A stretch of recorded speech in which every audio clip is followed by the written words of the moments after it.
Hello guys, welcome to back our channel the exams way. तो guys चलिए आज हम लोग परसेंटेज के कुछ नए टाइप के क्वेश्चन देखते हैं जो प्रीवियस ईयर एसएससी में आए हुए क्वेश्चन है, जो आपके सीएचएसएल एमटीएस और मेंस में भी आ सकते हैं। मेंस का भी क्वेश्चन इसमें है, सीएचएस और सीजीएल मेंस के लिए।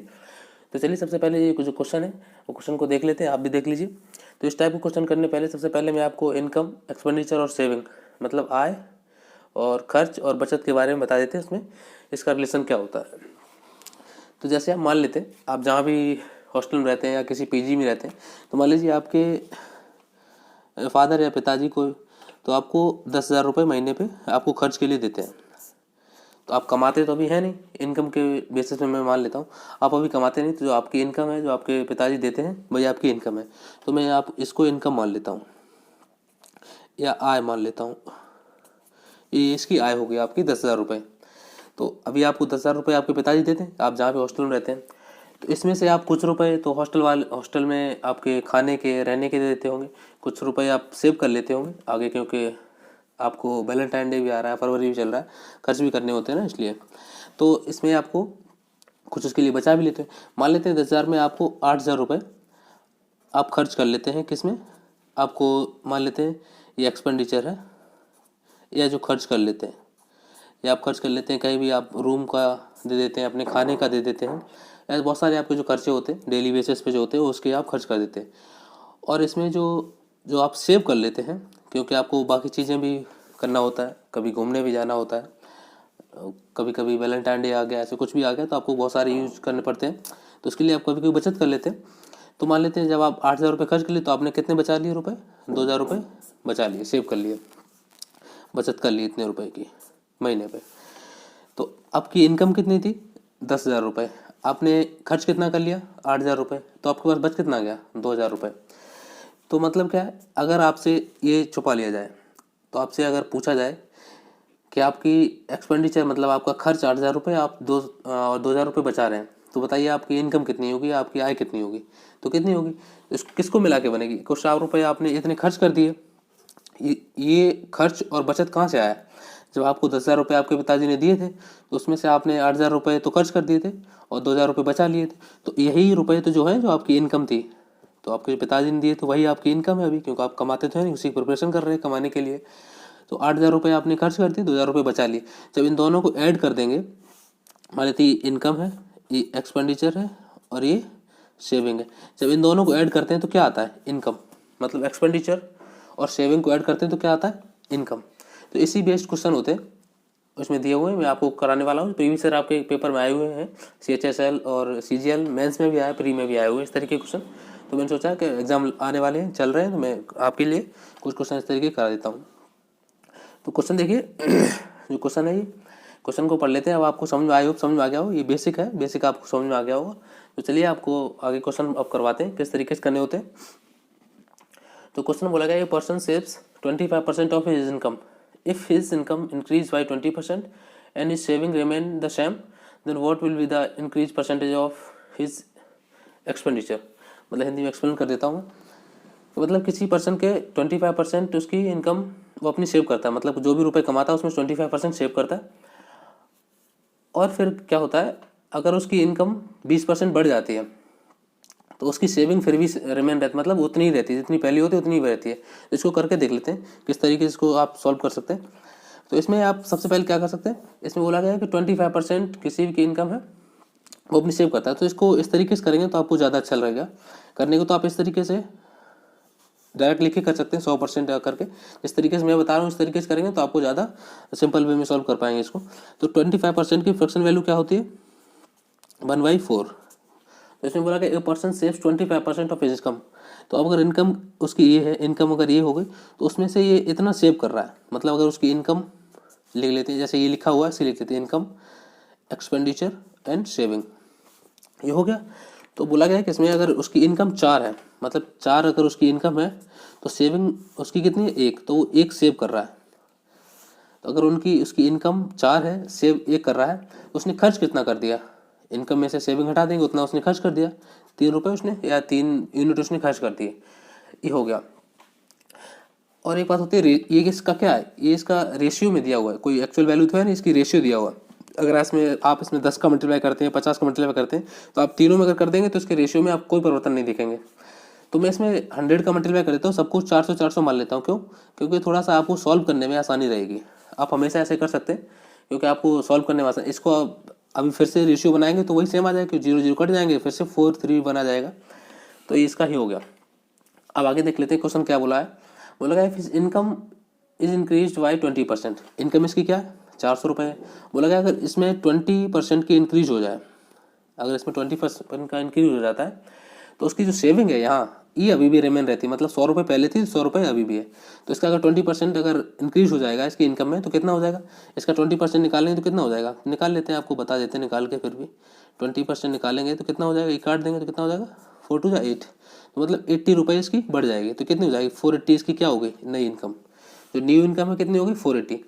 लेकिन उसकी जो सेविंग है वो अभी भी 100 है, क्योंकि क्वेश्चन बोला गया है रिमेन उसकी सेविंग अभी भी उतनी ही है। तो उसने खर्च कितना किया?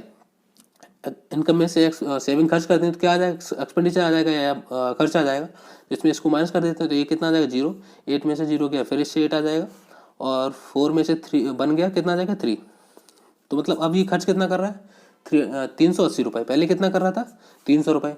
अब पूछा क्या गया है? पूछा गया तो उसके व्यय में कितने % की वृद्धि होगी, या उसके एक्सपेंडिचर में कितने % की वृद्धि होगी। तो ये इसका एक्सपेंडिचर है या खर्च है। तो खर्च पहले कितना हो रहा था? 300 रुपये। अब कितना हो रहा है? 380 रुपये। तो कितना बढ़ गया? 80 रुपये। कितने पे? पहले कितना था? कितने पे? 300 पे। तो 300 पे खर्च कितना बढ़ गया? 80। पूछा गया इतना कितना % है, ये तो 100 से इसका मल्टीप्लाई कर देते हैं, ये कट जाएगा। इसको कट करेंगे तो क्या जाएगा? 26 2 3 6 कितना हो जाएगा? 0 नहीं जाएगा, 18 2 3। इतना % ये इसकी जो एक्सपेंडिचर है उसमें वृद्धि हो गई। मतलब इतने % जो है 26 2/3% इंक्रीमेंट हो गया इसके एक्सपेंडिचर में।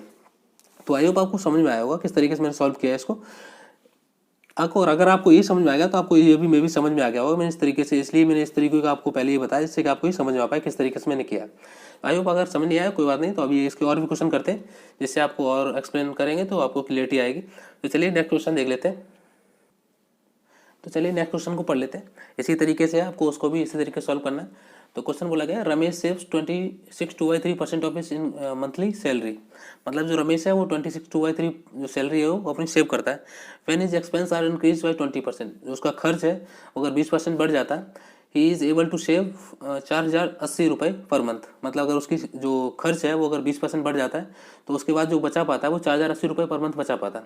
तो बताइए उसकी जो मंथली सैलरी है वो कितनी होगी। तो चलिए इसी तरीके से इसको भी सॉल्व कर लेते हैं। तो इसमें दिया है 26 2/3% मंथली सैलरी वो सेव करता है। तो 26 2/3 का फ्रैक्शन वैल्यू क्या होता है, मे भी आपको बहुत सारे लोगों को पता होगा, बहुत सारे लोगों को नहीं मालूम होगा। तो चलिए मैं बता देता हूँ किस तरीके से निकालते हैं। 26 2/3% है, इसको पहले मल्टीप्लाई कर लेते हैं, ऐसे करते हैं तो ये कितना आ जाएगा? 26 78 और 2 80, तो ये 80/3 आ जाएगा। तो इसको जब फ्रैक्शन बदलेंगे तो इसमें डिवाइड बाई 100 करते हैं, तो यहाँ डिवाइड बाई 100 कर देंगे। तो इसको कट करेंगे तो कितना हो जाएगा? 20 छक 80, 20 5 100, तो ये कितना हो जाएगा? 4/15। तो इसकी फ्रैक्शन वैल्यू कितनी होगी? 4/15। तो बोला गया कि अगर इसकी इनकम 15 है तो इसमें 4 ये बचत करता है, मतलब सेव करता है। तो इनकम एक्सपेंडिचर का रेशियो क्या हो जाएगा देख लेते हैं। अगर इसकी इनकम लिख लेते हैं वैसे जैसे मैंने लिखा था, आप उसी तरीके से करेंगे तो आपको बहुत आसानी रहेगी समझने में कि किस तरीके से इसको करते हैं। तो इनकम एक्सपेंडिचर एंड सेविंग ऐसे आप लिख सकते हैं। अब इस तरीके से आप लिख लेंगे आराम से। उसके बाद जो नीचे वाला होता है वो क्या होता है? इनकम। तो इनकम इसकी कितनी है? 15, और सेव कितना कर रहा है? 4। तो ये अगर इसकी इनकम 15 है, सेव 4 कर रहा है, तो खर्च कितना कर रहा है? तो इनकम में से सेविंग हटा दें कितना आ जाएगा? इसकी एक्सपेंस आ जाएगा, या एक्सपेंडिचर या खर्च जो भी आप बोले वो आ जाएगा। तो 11 इसका ये एक्सपेंस आ गया या खर्च आ गया। मतलब वो 15 रुपये कमा रहा था, उसमें 11 रुपये वो खर्च कर रहा था, 4 रुपये या 4 यूनिट वो सेव कर रहा था। हुआ क्या? ये उसका रेगुलर बेसिस पे चलता था, मतलब हॉस्टल में रहता था। कोई भी रमेश जो है हॉस्टल में रहता था, वो 15 रुपये उसके यहाँ से आते थे। मैं इसमें 0 बढ़ा देता हूँ क्योंकि मैंने बोला था ना आप इसमें 0 भी बढ़ा देंगे तो भी कोई दिक्कत नहीं होने वाली, क्योंकि थोड़ा आसानी से आप इसको सॉल्व कर पाएंगे। तो मान लेते हैं उसको 150 रुपये उसके पिताजी देते थे, 110 रुपये वो खर्च कर देता था, 40 रुपये बचा लेता था। हुआ क्या? नेक्स्ट है फरवरी आ गई। फरवरी में क्या है कि वैलेंटाइन डे वीक आ गया। तो इसमें क्या हुआ? उसका खर्च बढ़ गया। तो हुआ क्या? उसका खर्च में 20% की इंक्रीमेंट हो गया। तो 20% अगर इंक्रीमेंट हो गया उसके खर्च में तो ये कितना हो जाएगा, इसका 20% निकाल लेते हैं। 110 का 20% कितना होता है, 22 होता है। आप निकाल लेंगे, मैं आपको ऐसे ही निकाल के बता देता हूँ। तो अगर इसमें इसका 22 हो जाता है, इसमें 22 ऐड कर देंगे तो ये कितना हो जाएगा 132। तो इसका एक्सपेंस कितना हो गया 132 हो गया। इनकम उतनी ही है, क्योंकि इनकम तो बोला नहीं बढ़ी हुई है। उसको पापा ने तो उतने ही रुपए दिए, पिताजी उसके उतने ही रुपए दे रहे हैं, क्योंकि उनको थोड़े मतलब है कि फरवरी आ गया कुछ भी आ गया बच्चे को खर्च करना है। उन्होंने 150 ही रुपये दिए, लेकिन उनको 20 रुपये एक्स्ट्रा खर्च करने पड़ गए 20%। तो उसको खर्च कितना करना पड़ गया 132। तो बचा कितना उसके पास 18 रुपये, 18 यूनिट मान लेते हैं, कुछ भी मान लेते हैं। मतलब पहले उसको 150 रुपये तो मिलते ही थे, आज भी 150 रुपये मिल रहे हैं पापा से या उसके पिताजी से। 110 रुपये उसके डेली हर मंथ खर्च होते थे, और 40 रुपये वो सेव कर लेता था। इस मंथ क्या हुआ, फरवरी का मंथ था तो काफ़ी उसको इधर उधर खर्च करना पड़ा, इस वजह से उसके 132 रुपये खर्च हो गए। तो उसके बाद सेव कितना कर पाया 18 रुपये। तो उसके बाद बोला गया कि 18 रुपये खर्च किए हैं उसके पास जो बचे रुपए हैं वो 4080 रुपये हैं। जो ये रुपए हैं ये रेशियो में है, लेकिन उसके पास एक्चुअल में कितने रुपए बचे 4080 रुपये। मीन्स 18 की वैल्यू कितनी है 4080। तो उसका पूछा गया कि मासिक वेतन कितना होगा, मतलब उसका जो मंथली इनकम थी या जो उसके पिताजी देते थे उसको, वो कितना होगा। तो वो कितना है 150 के बराबर है। तो उसको क्या करेंगे 150 से मल्टीप्लाई कर देंगे, डिवाइड बाई 18 कर देंगे, तो इसका मंथली आ जाएगा अभी। तो इसको डिवाइड कर देंगे 6 3 जा नहीं 3 से मान लें, 3 6 जा 18, 3 5 जा 50, इसका कट गया। इसको इस इधर काट लेते हैं, 6 6 जा 36, 6 8 जा 48, ठीक। अब इसका मल्टीप्लाई कर लेते तो ये कितना आ गया, इसको मल्टीप्लाई कर लेंगे 0 0 6 8 जा 6 5 ओ सॉरी 5 8 जा 40 कैरी 4, 6 5 34, 6 5 30 और 4 34। तो ये कितना हो गया 34,000 रुपये। तो इसकी इनकम उसके पिताजी उसको कितने रुपए देते थे 34,000 रुपये। आपको इसको समझ नहीं आ रहा, मैं दोबारा लिख देता हूँ। इसके पिताजी कितने रुपए देते थे 34,000 रुपये। इसको कट करेंगे तो ये 34,000 रुपये आएगा।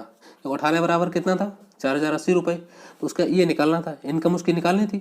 तो इनकम उसकी कितनी आ रही है, इसको जब कट करेंगे तो कितना इनकम आ रही है 34,000 रुपये। तो आपको समझ में आया होगा, इसी तरीके से आपको सॉल्व करना है।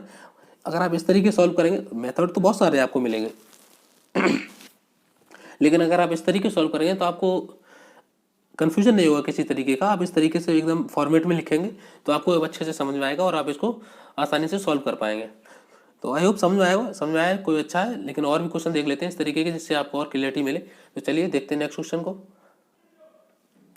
तो ये नेक्स्ट क्वेश्चन है, स्क्रीन पर आप उसको पढ़ लेते हैं। तो इसमें बोला गया है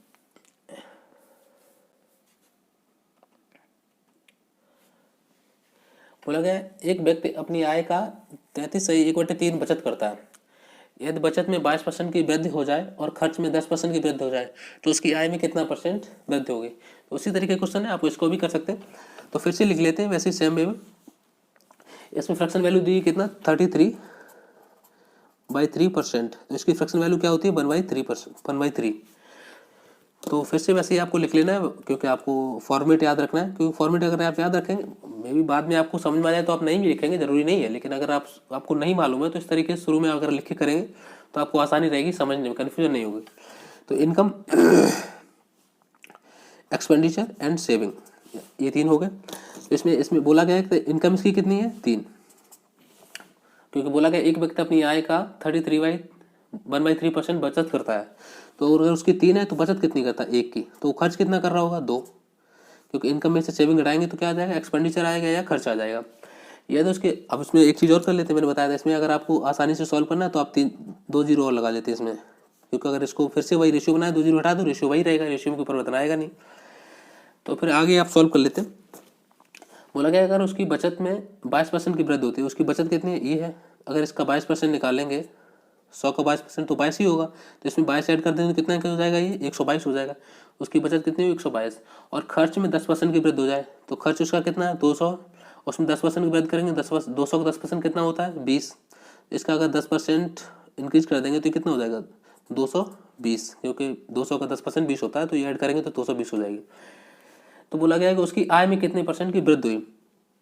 तो इनकम क्या क्या होती है, जब खर्च को और बचत को जोड़ेंगे तब इनकम आती है ना। क्योंकि अब मान लीजिए ये आपके पापा ने दिया था, तो आप किस में से खर्च करते हैं या बचत करते हैं? जो आपके पापा ने दिया तो उसी में से खर्च करते हैं या बचत करते हैं, आपके पिताजी ने दिया होता है। तो आपने खर्च इतना किया, सेविंग इतनी की, तो वही तो होगा, ये दोनों मिला के वही तो होगा जो आपके पिताजी ने आपको मंथली में दिया होता है। तो आपको यहाँ पे लिख लेना, इन दोनों को जोड़ के यहाँ लिखेंगे तो वही आ जाएगा। इन दोनों को ऐड कर लेते हैं, ऐड करके क्या आएगा 2 4 एंड 2 एंड 1 3। तो मतलब कितना हो गया 342 हो गया। मतलब पहले ये कितना कर रहा, पहले इसकी इनकम कितनी थी 300, अब कितनी हो गई 342। तो कितनी बढ़ गई 42 इंक्रीज हो गई कितने पे 300 पे। तो इसी का परसेंटेज पूछा गया है, 300 पे इंटू 100 निकाल लेंगे। इसको कट कर देंगे, इधर से इधर कर देंगे, 3 1 जा 3, 3 4 जा 12। तो इसकी इनकम में कितने परसेंट का इंक्रीजमेंट हो गया 14% का। तो आपको समझ में आया किस तरीके से मैंने इसको भी सॉल्व किया। उसी तरीके से देखिए सारे फॉर्मेट वही है और सारे प्रीवियस ईयर के क्वेश्चन है एसएससी में आए हुए। ये वाला क्वेश्चन तो लिखा हुआ है सीजीएल मेंस में आया थी 2022 में, 3 फरवरी को जो हुआ है उसमें आया है 2022 में। ये 23 चल रहा है अभी, ये नहीं सोचना कि अभी कहाँ से आ गया, 2022 में आया था ये, ठीक है। और मेंस अभी भी आने वाला है। तो ये देख लें मेंस का क्वेश्चन है, आप किस तरीके से आसानी से कर सकते हैं। इस तरीके से आप करने को बहुत सारे तरीके हैं सॉल्व करने के, लेकिन अगर इस तरीके से करेंगे तो आपको बहुत आसानी रहेगी और कन्फ्यूजन नहीं होगा कि आप किस तरीके से सॉल्व करना है किस तरीके से नहीं करना है।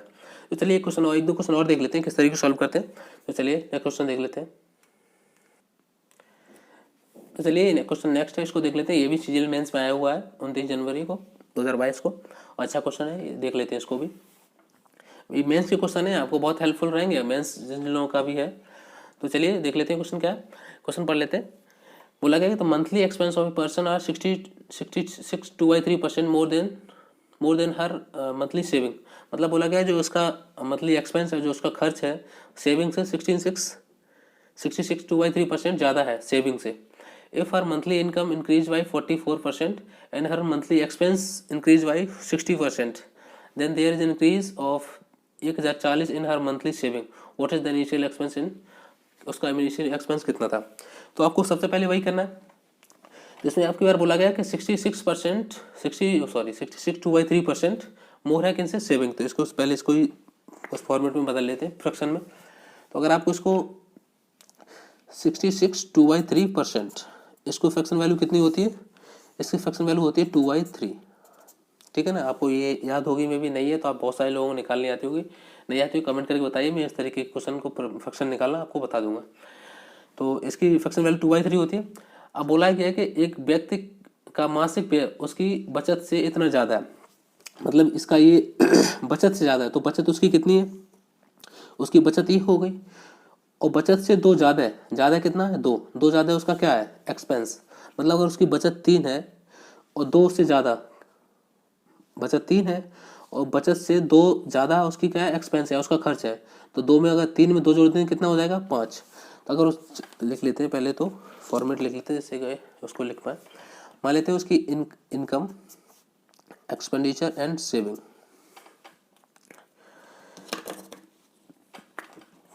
तो यहाँ पे बोला गया है कि उसकी सेविंग मान लेते हैं उसकी अगर 3 है, तो बोला गया सेविंग से उसका जो खर्च है या जो एक्सपेंडिचर है 2 ज़्यादा है, ये ऊपर वाला 2 ज़्यादा है, तो कितना हो जाएगा 5। जब ये 5 हो गया तो उसकी इनकम कितनी हो जाएगी, क्योंकि इनकम तो तब होती है ना, इनकम कैसे बनती है, इनकम बराबर होती है ऐड करके, ये ऐड करके ही तो आता ना, क्योंकि मैंने समझाया था अभी, आपके पिताजी जो भी रुपए देते हैं उसी में से आप खर्च करते हैं, उसी में से बचाते हैं।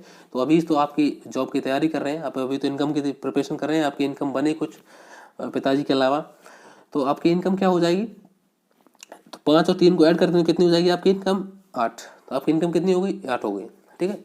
तो आपको निकालने के लिए सबसे पहले आप क्या करेंगे, उसमें 2 जीरो ऐड कर लेंगे। क्यों, क्योंकि आपको थोड़ा आसानी रहेगी निकालने में, दिक्कत नहीं आएगी, परसेंट नहीं तो पॉइंट में चला जाएगा तो आपको डर लग जाएगा कैसे निकालें अब। तो चलिए देख लेते हैं, आगे पढ़ लेते हैं।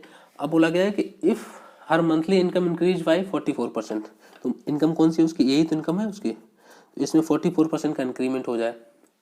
And her monthly expense increase by 60%, तो एक्सपेंस ये है, तो अगर इसमें भी बोला गया 60% का इंक्रीमेंट हो जाए, 60% का, तो सबसे पहले यही कर लेते हैं।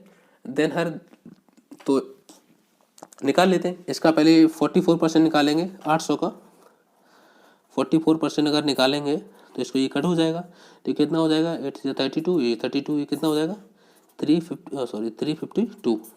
इतना क्या होगा, इंक्रीमेंट हो गया 352 का। तो 800 में ये जोड़ देंगे 352 तो क्या हो जाएगा 1152। इसकी नया इनकम कितनी होगी 1152 रुपये। आपके पिताजी ने मेहरबानी कर दी, आपकी बार इनकम आपकी बढ़ा दी, आपका खर्च दे दिया, क्योंकि आपने बोला था मुझे फ़ीस जमा करनी है कॉलेज में, सॉरी कोचिंग में या कहीं भी, तो उस हिसाब से आपके लिए इनकम की बार बढ़ा दी गई है। खर्च आपको पापा ने जो देते हैं आपके पिताजी वो बढ़ा दिया गया। तो इस वजह से आपकी एक्सपेंस भी बढ़ गया, क्योंकि आपको कोचिंग में देना था, नहीं देना था वो तो आपको मालूम है देना कि नहीं देना, लेकिन आपने बोला था कि कोचिंग में मुझे फ़ीस जमा करनी है, उस हिसाब से तो आपके एक्सपेंडिचर भी बढ़ गया था 60%। तो 500 का 60% कितना होता है ये भी निकाल लेते हैं। 500 का 60% निकालें तो कितना हो जाएगा, ये कट जाएगा तो कितना हो जाएगा 300। तो अगर 500 में अगर 300 ऐड कर दें तो कितना हो जाएगा 800। तो आपका जो एक्सपेंस है वो कितना हो गया 800। पहले आपकी इनकम कितनी थी 800 रुपये, 800 यूनिट मान लेते हैं, और खर्च कितना था 500, और सेविंग कितनी कर रहे थे 300। अभी क्या हुआ, अभी आपकी इनकम हो गई 1152 और एक्सपेंस कितना हो गया, या आपकी खर्च कितना हो गया 800। तो अगर इनकम में से अगर खर्च घटा देंगे तो क्या आ जाएगा, सेविंग आ जाएगी।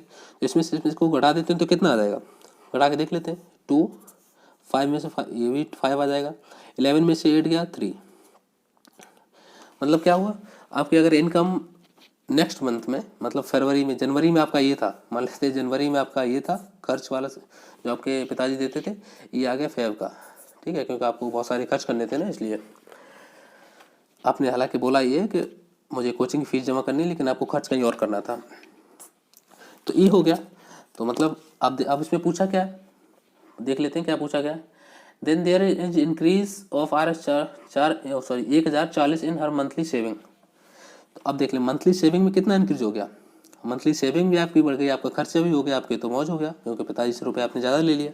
तो यहाँ से आप देख सकते हैं कितना इंक्रीज हो गया, 52 का इंक्रीज हो गया। मतलब आपकी सेविंग में इतने का इंक्रीज हो गया, आपको ज़्यादा खर्च करने के बाद भी। और इसके बराबर दिया गया है, बोला गया है कि उसकी जो सेविंग है वो 1040 रुपये बढ़ गई। तो वैसे यूनिट में कितनी बढ़ गई 52, और रियल में कितनी बढ़ गई 1040। तो इसको निकाल लेते हैं, कट कर लेते हैं।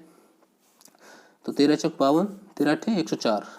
तो इसको कट कर दें तो एक बराबर कितना आ जाएगा 20। तो पूछा क्या गया, what is the initial expenditure. Initial पूछा गया, मतलब आप जनवरी में या उससे पहले जनवरी में आप कितना रुपए लेते थे ये वाला, तो इसमें आप 800 में 20 का मल्टीप्लाई कर देंगे। ये पूछा है, नहीं ये नहीं पूछा गया, मैंने गलत निकाल दिया था, थोड़ा वीडियो भी स्टक हो गया था, मैं दोबारा बता देता हूँ। इसमें पूछा कि एक्सपेंस निकालने को बोला गया था कि जो इनिशियल एक्सपेंस था वो कितना था। तो इनिशियल एक्सपेंस कितना था 500 था। तो 500 इंटू 20, इसको 20 कर देंगे, एक बराबर 20 है, तो 500 बराबर कितना हो जाएगा, इसको मल्टीप्लाई कर देंगे तो 0 0 0 5 2 10। तो इनिशियल कितना हो गया 10,000 रुपये। तो इनिशियल जो इसका एक्सपेंडिचर था या खर्च था मासिक, वो कितना था 10,000 रुपये। तो आई होप गाइज आपको समझ में आया होगा किस तरीके से आप इसको सॉल्व कर सकते हैं, काफ़ी आसान वे में, और कन्फ्यूजिंग नहीं होगा आपको। अगर इस तरीके से आप सॉल्व करेंगे तो बहुत आसानी सॉल्व कर पाएंगे, आपको कन्फ्यूजन नहीं होगा अगर इस फॉर्मेट में आप लिख के सॉल्व करते हैं। अगर आपको आता है अच्छे तो कोई बात ही नहीं, आप जिस तरीके से कर सकते हैं। अगर आपको उस इनिशियल वे में है तो आप इस तरीके से करेंगे तो आपको अच्छा रहेगा समझने के लिए। तो देखिए मेंस का क्वेश्चन था, अच्छा क्वेश्चन था ये भी। तो आई होप आपको समझ आया तो वीडियो को लाइक करिए, चैनल को सब्सक्राइब करिए और साथ बन रहिए, मैं ऐसे वीडियो आपके लेके आता रहूँगा। और कमेंट करके जरूर बताइए किस तरीके से आपको समझ आया नहीं आया, जो भी आपको रिव्यू हो आप जरूर दें। थैंक यू, जय हिंद।